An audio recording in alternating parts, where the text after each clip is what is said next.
What comes to mind when I say the word bonnet? Maybe discourse, wigs, black women, hair protection, curly hair routines, something of the sort. Well, if ghetto or unprofessional came to mind, then you just might be anti-black. And I know that certain people hate being called out for intrinsic biases and ignorances that they might hold, but I think it's important to recognize and change those biases and ignorances for the betterment of our society and for the safety of our least protected groups of people.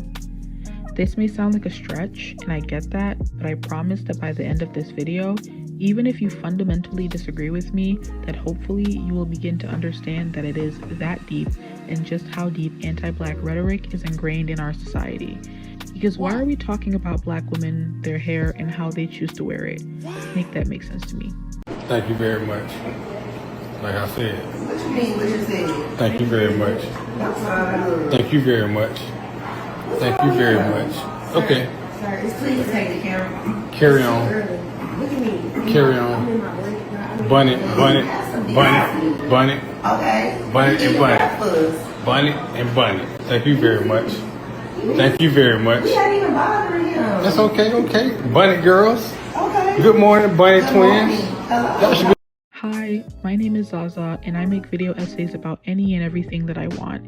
And this week, we are talking about bonnets and black women, as well as touching on some other issues in regard to black women, their hair, and their self-expression.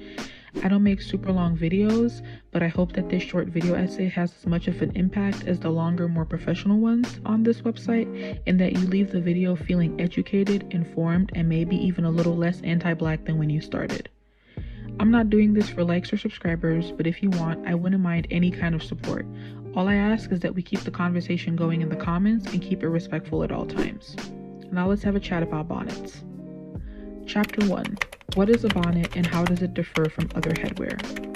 We don't call religious headwear like kippas, tichels, or hijabs ghetto or unprofessional. At least I don't, because I know some people have. Seemingly because they're religious and have a bigger purpose. But their purpose is also to cover, hide, protect the hair, in the same way that the bonnet was created to cover and protect hair originally from dust and debris. So what makes a bonnet different from a hijab or kippah in regard to its purpose and use? The history of bonnets goes as follows. The term originated to include multiple types of headwear before adapting and becoming an essential modest piece of clothing for 18th and 19th century women. It was deemed a badge of tradition and often indicated social status and modesty. It was also placed on the slaves but was essentially for hair protection. It then became a staple during the natural hair movement, and it was re-engineered to protect natural curls and coils and maintain certain hairstyles. Hijabs, kippahs, and tichels were also created to express modesty among other religious practices, and we see a similarity within the original creation of these head coverings and bonnets. We even see head coverings and bonnets in other groups of people like the Amish, who wear it for some of the reasons mentioned above. Bonnets hold as much of a cultural importance to black women as hijabs and kippahs do to Jewish people and as bonnets do to the Amish. So what is the fundamental difference? What makes a bonnet worn by a black woman different to that of one worn by an Amish woman, or a tichel being worn by a Jewish woman? If you're like me, you're probably already putting the pieces together. Some might argue that, well, it's religious, so we don't have a say, but that's not true because we see examples against this all the time. For example, praying in Islam is sacred and important, just as praying in Christianity is sacred and important. Yet when a Muslim individual, who is usually brown, prays in public, they are seen as a threat or a terrorist. But when a white Christian prays in public, it is deemed as brave and a stand against religious persecution. There is no denying that Christianity is a primarily white religion versus Islam, which is primarily non-white, so clearly the argument of it's religious and sacred doesn't hold up here. Not to mention, when we have conversations surrounding hijabs, it usually entails talks about the freedoms of Islamic women and how hijabs may represent non-freedom, but that is a conversation for another day. The point that I'm trying to draw here is that hijabs have been criticized even though they are religious and have a purpose beyond that religion. Modesty, hair protection, etc. Now, what do these examples and anti-bonnet rhetoric have in common? They're both stem from a place of bigotry and ignorance, specifically anti-brown and anti-black rhetoric. Yet what I find interesting is that brown women still don't face the same level of criticism as black women when it comes to their hair choice and their choice of headwear. Why the fuck you got a bonnet on outside? A bonnet is for when you laying down. Why is you judging me? You're not supposed to be running around the city with a damn bonnet on. That shit is not right. That shit don't look right. I ain't gonna lie. How do you think I feel that I have to wear a bonnet? Why do I have to wear a bonnet? Because you can't be. A bonnet is for like nasty shit. Like that shit don't look good on you. So you want me to walk around like this? Yes. With the You got me braids. fucked up. It's better than a bonnet. No, you got me fucked up. I'm not walking around like that. You with me. You ain't gonna wear no I don't motherfucking bonnet when you with me. No. Motherfucker gonna see you and be like, oh, she was with Dank. No, She motherfucker got on a bonnet. Hold on, that's bogus as hell. No, motherfucker gonna see me and be like, ooh, what's wrong with her hair? What's wrong with them braids? What's that black stuff on the top of her hair? Like, yeah, why would she come out? You think I'm finna? You got me fucked up. No, you can't even make this shit look good. That bonnet. I'm not walking around. I'm walking around with my bonnet on because it's comfortable. Like for you to be a black man, judging me about how I wear my hair, it's like crazy to me because we're both black. So how you don't feel wrong? You wear do-rags outside. Yeah. So why do you get to wear a do-rag outside when you're... Brown women are seen as victims, forced to wear head coverings, just as Amish women are pitied and infantilized. Meanwhile, black women are labeled as ghetto, unprofessional, unkempt, and not put together for making the choice to protect their hair or carry on the cultural tradition of wearing a bonnet. Because as much as we would like to deny it, wearing a bonnet is absolutely a cultural experience and tradition formed through the need of wanting to love and cherish our hair. So to me, the difference is clear. Our society is anti-black and wants to police how and why black women care for their hair. We've seen this throughout history when black women chose to wear their natural afros during the Civil Era and the response that was given by white individuals. And even now with white women copying and stealing black hairstyles and receiving praise for it, while black women are shamed for wearing those same styles. It's wanting to have power and control over black women and their hair, and that in itself is anti-black. This difference and separation makes no sense to me, but bigotry isn't supposed to make sense. It relies on ignorance and fear, two things that follow conversations about black women and black hair. Chapter 2. What is anti-blackness? How does it show up? And how does it relate to hair? What exactly is anti-blackness? Anti-blackness, as told by Google, is a specific, deeply rooted form of systemic racism, dehumanization, and prejudice targeted directly at black people and culture, aimed at upholding white supremacy. It manifests through historical, institutional, and interpersonal actions such as violence, discrimination, and stereotyping that deny black individuals their humanity and value. Remember when I mentioned that wearing bonnets was a cultural experience for black women? Well, the definition of anti-blackness fully encapsulates what I mean when I say that. It is the continuation of erasure and devaluation that we see when we talk about black women and bonnets, that oppose certain white supremacist thinking, like hair ties into a person's value inherently, which we know to not be true. If it were, bald people would probably be seen as lesser than, but they aren't, and some of the most well-regarded individuals in society are bald, so that argument falls apart really quickly. Anti-blackness shows up in many forms, including, and not limited to, cultural appropriation, misogynoir, colorism, and the policing of black women and their hair.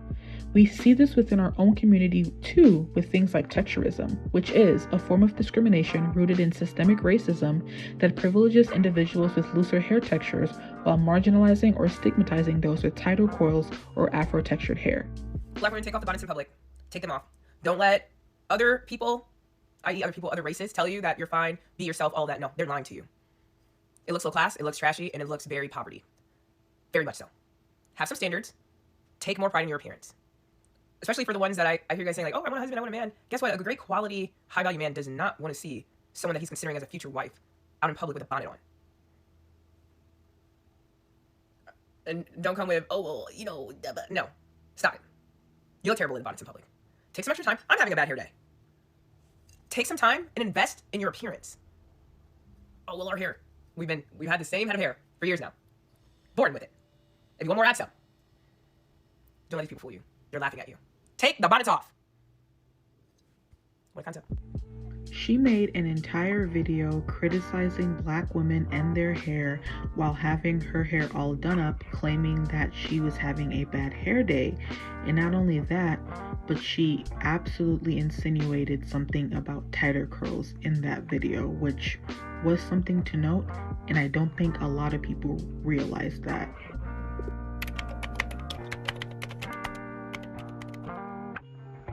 I remember back when I went to Job Corps, I began engaging with 2 staff members in a conversation about bonnets and hats, because I wore a bonnet to brunch during the weekend when it was not allowed. I asked why it wasn't, as it was the weekend, a time where we didn't need to be in our training attire and uniforms, and I was told that it was because it was unprofessional.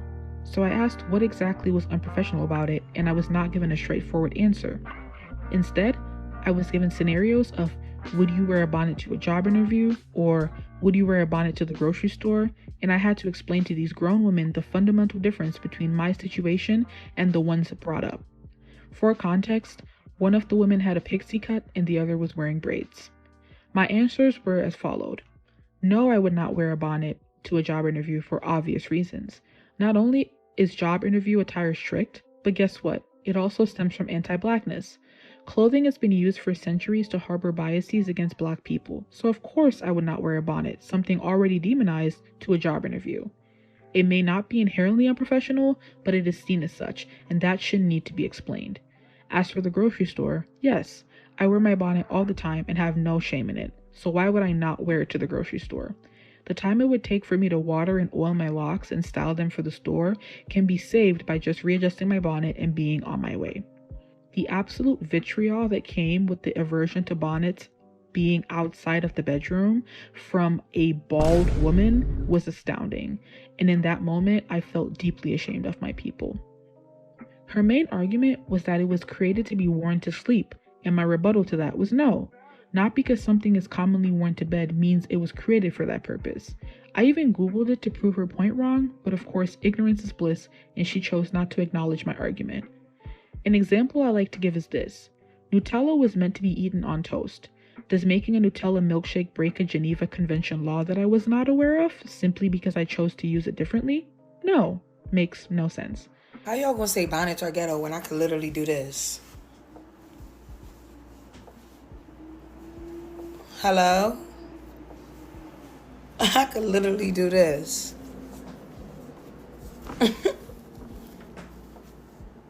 What are we talking about?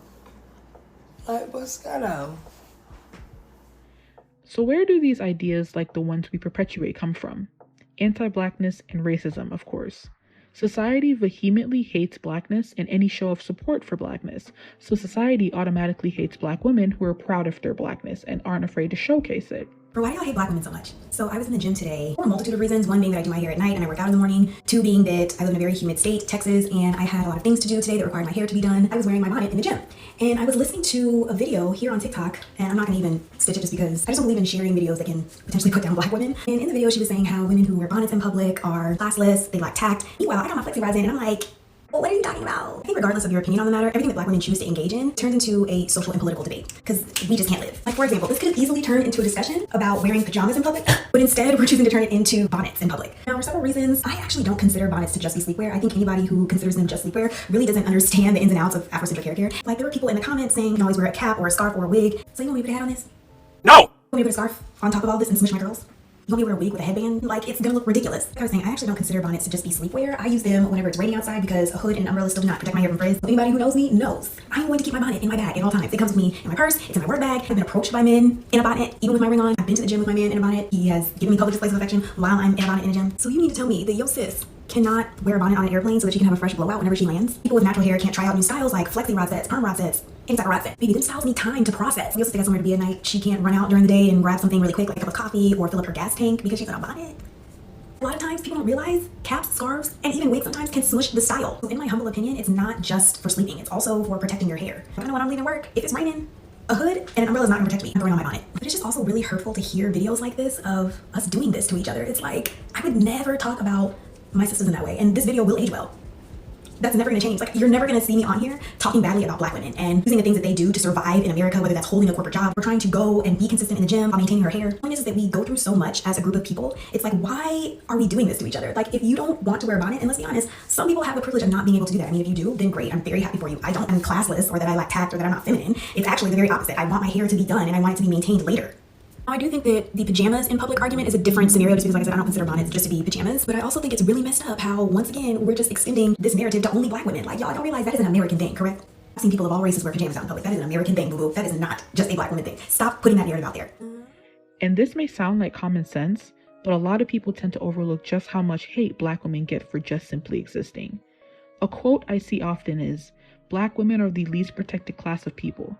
We are the most hated and least liked, yet we are also the most imitated." Now, I'm not trying to diminish the issues that Black men go through, but the conversation isn't about them right now. We still don't see the same level of outrage for do-rags or bonnets on Black men that we do for Black women, so Black men sit this one out. The quote actually touches on more than one aspect of Black femininity and self-expression, which we will address shortly. We also see the connection between being Black and a woman in regard to the hatred that Black women experience. Not only are we living life as women, but we are both Black and women, two groups of people in society that are marginalized and disliked. So when we say that they are the most hated, I mean, how can you disagree with that? The proof is in the pudding. Now, Black femininity and self-expression. Black women are not afforded the luxury of performing femininity in the same way that non-Black women are, so we created our own type of feminine expression. Black women have special types of hairstyles, clothes, routines, practices, speech that we recognize as femininity through the lens of non-Blackness. And what I mean by that is that Black women have cultivated their own form of femininity that goes beyond what is seen as normal through the eyes of the patriarchy and white feminism. Need not forget that white women were rallying for segregation during the Civil Rights era and during the rise of feminism that alienated Black and brown individuals greatly. But through all of that, non-Black women still found a way to imitate our idea of femininity, going as far as claiming it as their own and erasing the cultural context behind certain aspects of Black femininity. Our clothes, our skin tone, our food, way of speaking, mannerisms, etc., all of it, and in particular, our hair. Chapter 3. Why is it praised when we don't do it but shamed when we do? Something that I hear often that I immensely hate is the idea that a Black person rightfully reclaiming their culture is Black people trying to claim everything as theirs. And the call is coming from inside the house. Time and time again, we see culture vultures like Bad Baby, the Kardashians, Malu Trevejo, and others constantly steal from Black culture and then change and erase the original value of what was stolen. We see this with Bad Baby claiming "Who wants to be Black?" while wearing traditionally Black clothes and hair and donning a Black scent, which is the adoption or imitation of AAVE by non-Black individuals. Often described as vocal blackface or a form of cultural appropriation, it involves mimicking Black speech patterns, slangs, and notations, sometimes to appear more cool or for social clout. Who wants to be Black? I don't understand that. I really just can't comprehend it.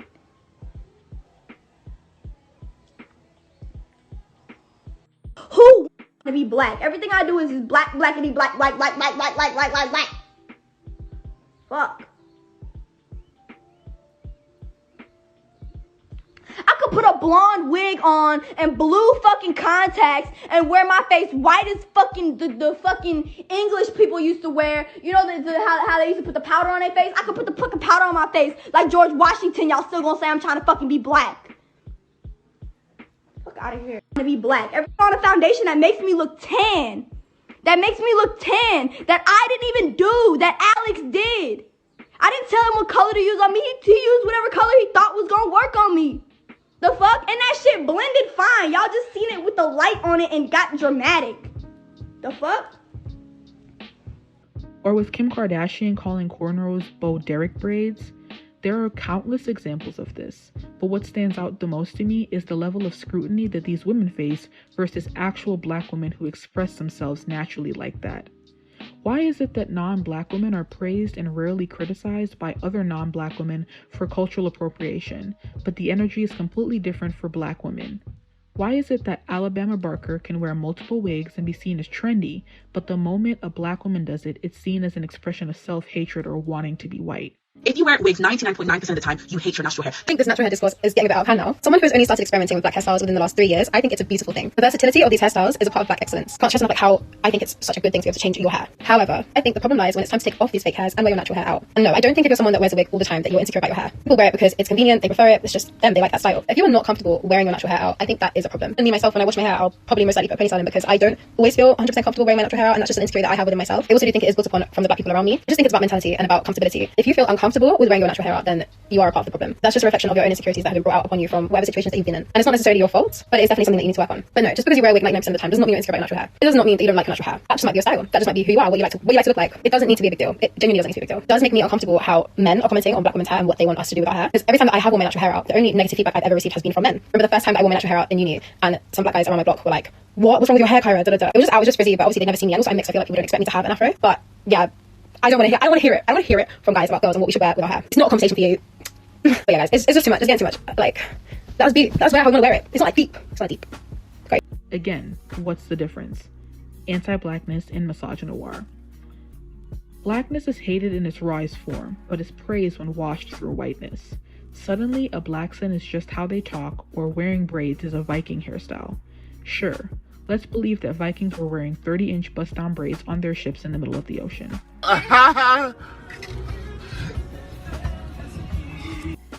This ties back into black women being accused of self-hatred for the way they choose or don't choose to wear their hair, or just shamed by others in general for it. When a black woman wears a wig or bonnet, the response is usually, black women need to love and wear their natural hair. We've also heard the nonsensical, black women want to be white. Are we forgetting that hairstyles and bonnets are a form of black femininity, or that most wigs don't use white hair? Where do these conclusions come from?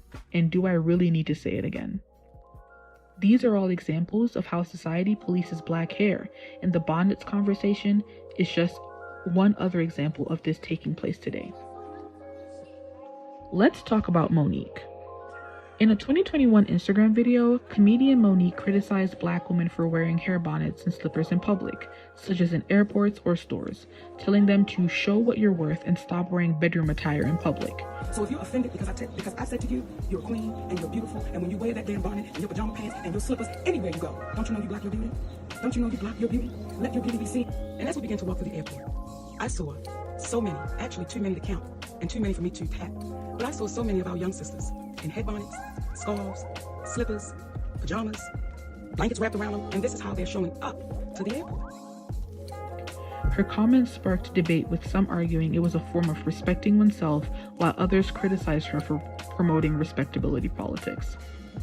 I heavily disagreed with her stance on bonnets and slippers, and agreed that she was indeed promoting respectability politics, anti-blackness, and further ignorance.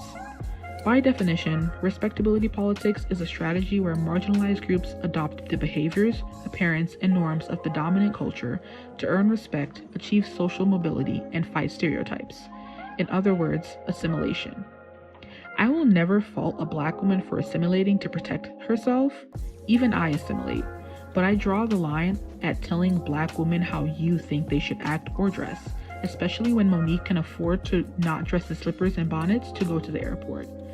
I feel as though the anger that comes from people like Monique is heavily displaced.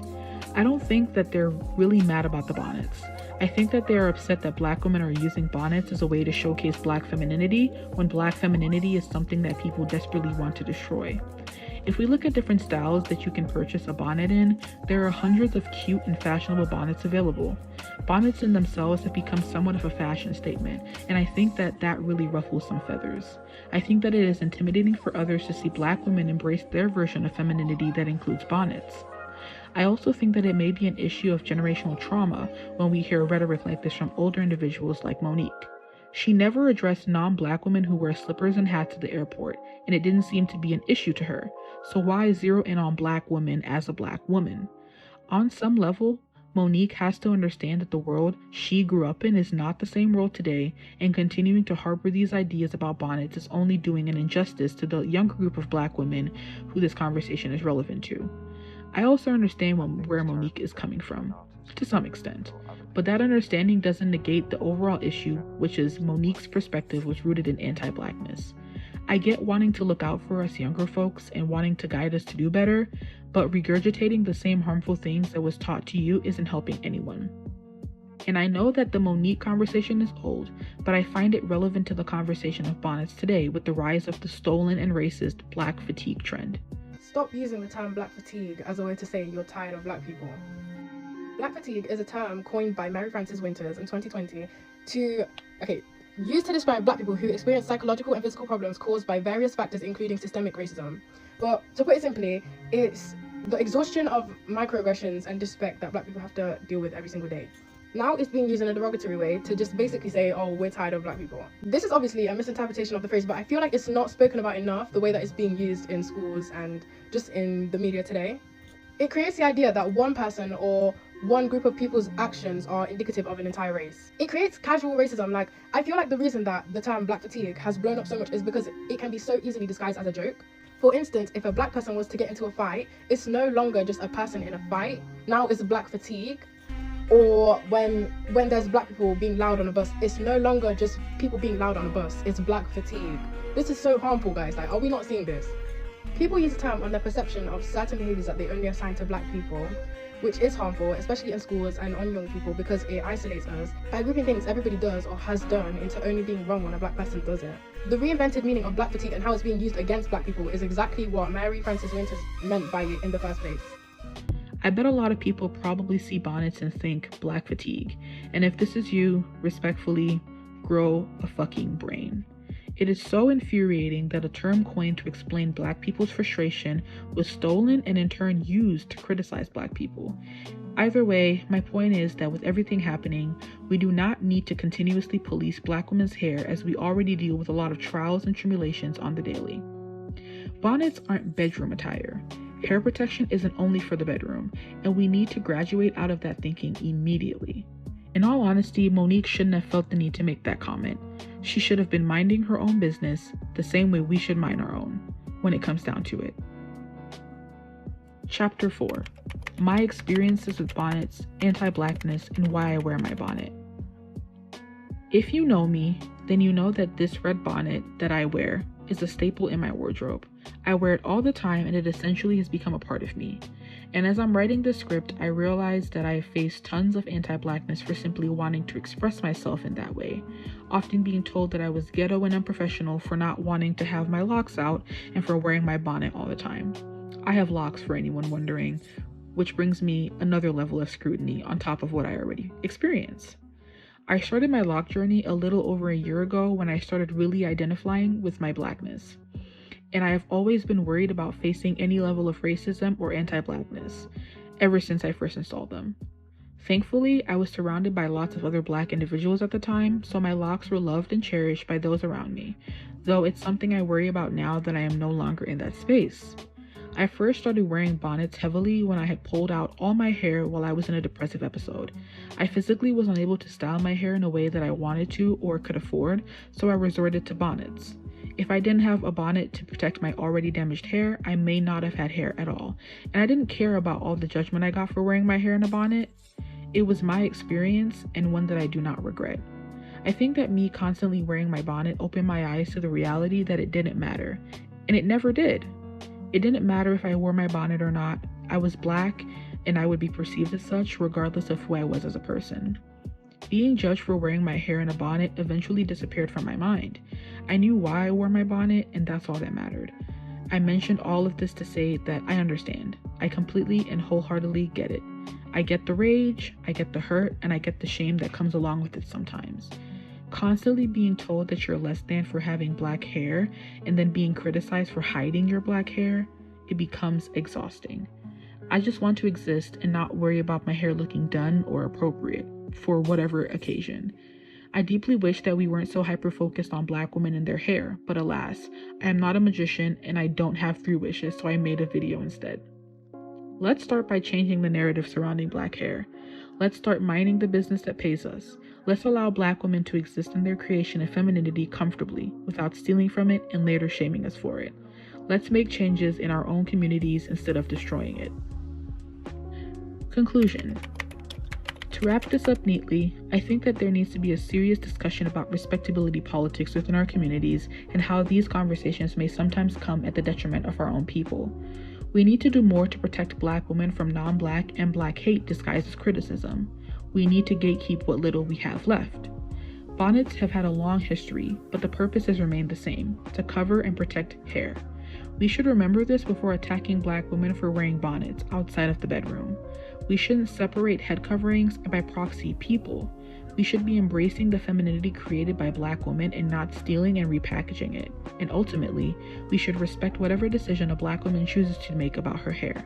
We also shouldn't label their choices as self-hatred because we don't have the vocabulary to admit that we just don't like black women and want to police their hair. Leave me alone!